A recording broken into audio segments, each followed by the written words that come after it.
Ya, mungkin inilah satu-satunya buku sejarah yang ditulis dengan gaya bahasa ringan. Ada bahasa anak mudanya, ya, ada bahasa novelnya, ada bahasa cerpennya, ada bahasa komiknya di sini jadi satu. Kenapa? Karena biar orang-orang membaca buku ini tidak membosankan. Nah, kalau saya baca dari depan juga sama ini kayak novel, tetapi saya coba ya, saya cari ya dari halaman berapa, kita coba baca saja ya, seru nggak gitu ceritanya ya.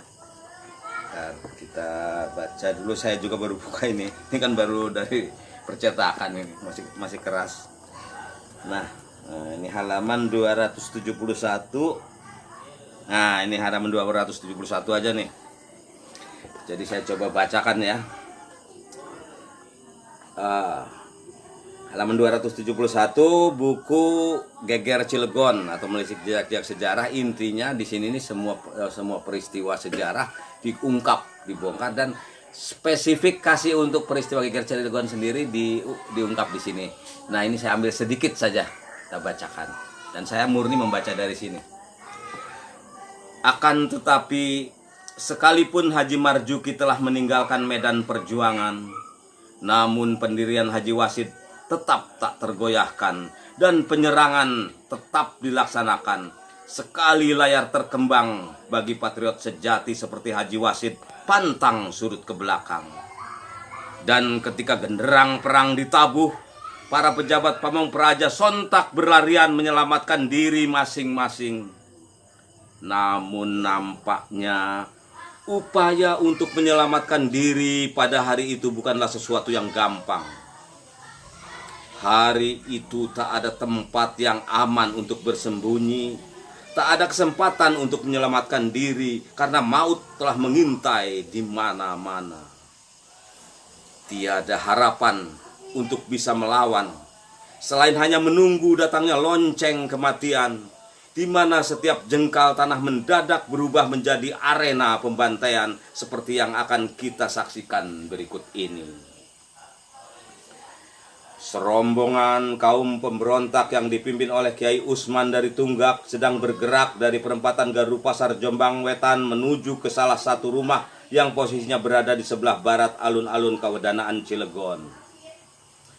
Rumah tersebut adalah milik Ulrich Baset, seorang kepala penjualan garam. Dan terlepas dari apapun jabatannya, para pemberontak itu tak akan memberikan kesempatan untuk Baset bisa selamat. Maka dimanapun ia bersembunyi akan terus dikejar sampai dapat.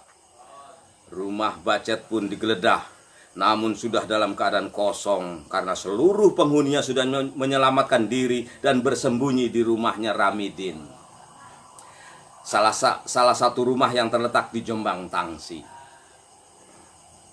Bacet bersembunyi di bawah kolong tempat tidur Ramidin, sementara anak-anak dan kemenakannya bersembunyi di belakang.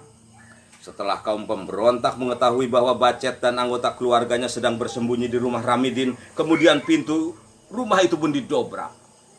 Mendadak sontak, Bacet melompat keluar dari persembunyiannya dengan sigap mengarahkan pistol kepada para penyerangnya. Saat itu penyerangnya sempat terkejut melihat senjata api yang berada di tangan orang yang sedang dicarinya.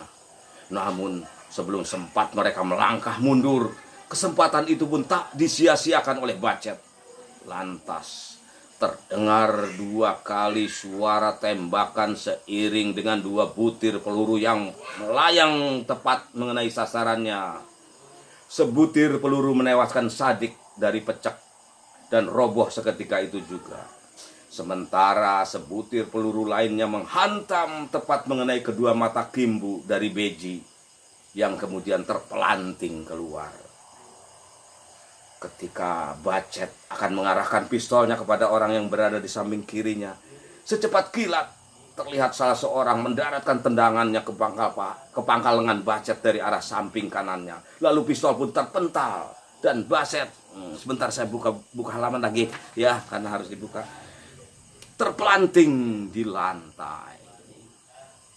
Tak ada kesempatan lagi bagi Bacet untuk melanjutkan perlawanan karena para penyerangnya telah bergerak lebih cepat menyerbu ke arah Bacet yang sedang tertelungkup dan belum sempat berdiri. Dalam keadaan tak berdaya itu, dirinya hanya bisa pasrah pada keadaan dan seketika itu pula nyawanya melayang. Kemudian para penyerangnya melampiaskan angkara murkanya kepada Bacet yang sekalipun ia sudah meregang nyawa, namun sabetan demi sabetan senjata tajam dari para penyerangnya itu terus berkelebatan sebagai bentuk luapan kemarahan. Masih dikit lagi, lumayan.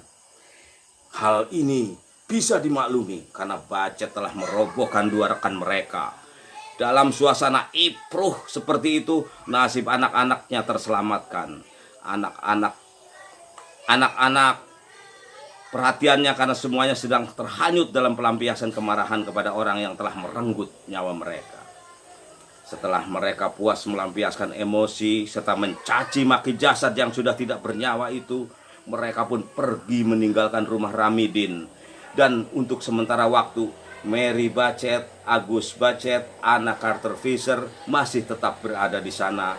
Namun tentu saja si pemilik rumah juga tidaklah membiarkan mereka berlama-lama di rumahnya. Sebab ia juga sudah mengetahui bahwa larangan untuk menyembunyikan anak-anak Belanda itu karena dianggap kafir. Ini baru satu halaman saya baca. Apalagi kalau dibacanya semua, seru banget gitu. Makanya buku ini buku sesuatu yang pertama kali, buku sejarah ditulis dengan bahasa seperti ini. Akan tetapi jalannya peristiwa ini tidak lepas dari data-data sejarah yang ada. Jadi bukan dongeng-mendongeng, karang-mengarang karya saya, tetapi berdasarkan hasil penelitian seperti itulah Geger Cilegon terjadinya. Nanti kita sambung lagi. Oke. Terima kasih. Semua terserah padamu, aku begini adanya. Ku hormati keputusanmu, apapun yang akan kau katakan.